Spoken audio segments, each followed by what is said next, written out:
Morning, everybody. Hope you guys are having a great Monday so far. I just wanted to come to you really quick and give you a few reminders and things to keep in mind as you move forward throughout this week and, of course, in the weeks to come. So, first of all, one of the things that you might notice if you look at the calendar for this week is that there is nothing due for the class this week. So, that is, of course, yay, good for y'all. I'm very happy to be able to give you some of that time, particularly so you can work on other things for maybe some of your other classes that might be a little more pressing. Now, while nothing is due this week for our class, what you should be thinking about and working on this week, a little bit here and there, is going through the readings and all the information under Unit 1 for our class, which is where you'll be doing some critical analysis and looking at how to critically analyze a visual text. One of the things that's very interesting a lot of times when we think about analysis is, of course, we're very much in the habit of looking at written texts and things along those lines. But visual text, such as ads, which is particularly what you'll be asked to do during your Unit 1 discussion board, looking at a visual ad and actually critiquing it and looking at it and deriving meaning from it. A lot of people don't really recognize that being a true academic skill, but it is one. And that's what this unit is going to be asking you to consider, and that's what the discussion board will be asking you to do. Now, that discussion board is not due this week, but do keep in mind, if you look at your calendar, the initial post for the Unit 1 discussion board is going to be due a week from today. So it's going to be due February 4th.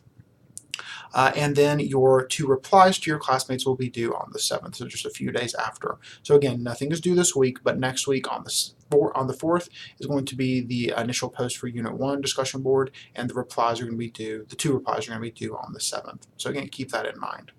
The second thing I want to remind you of is to sign up for your proctored exam. That is going to be coming up soon. It's actually going to be in a little less than a month is when the exam window will start. It actually starts on February 26th. You'll notice that the most previous announcement that's been posted in the class, and you'll notice it down below, is a link to talk that gives you more information about the proctored exam, how to go about signing up for it, who to contact if you have questions, things like that. Many of you have already signed up for the proctored exam, which I do appreciate. If you have not already, please reach out to the folks at ECOR to be able to get that set up, or other places that you might be able to get that set up through. And again, the announcement directly underneath.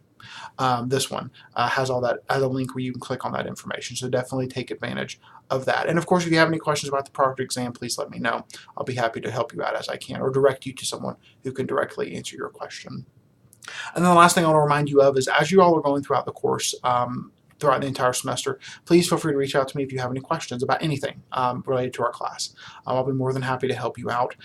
Several of you have already emailed me about different things here and there, and you'll notice that I'm pretty responsive, even if it's not during office hours. I'll get back to you as quick as I possibly can. Also, along those lines, I put this in my syllabus and, of course, in my opening announcement and greeting for the class. I recognize that throughout any given semester in whatever class or classes you're in, that life can happen and things come up.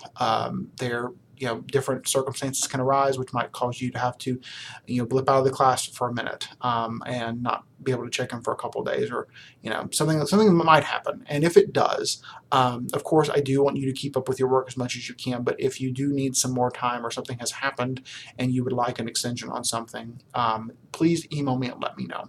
Again, I can't make concessions for everything, but if there's a life circumstance, something happens, and you need some time to take care of some things and then get caught up later on, that is perfectly fine. I will do my best to work with you and make sure that you can get things finished in a timely fashion. So do know that that is available to you. The biggest thing that I can tell you in any class, especially an online class like this, is communication. You've got to communicate with one another through your work, and of course communicate with me as you need to. As always, if you have any questions, please let me know. I look forward to seeing you all throughout the week if you have questions. And again, enjoy working on Unit 1 and really looking at these visual ads and visual analysis, looking at it really critically. Hope you guys have a great one.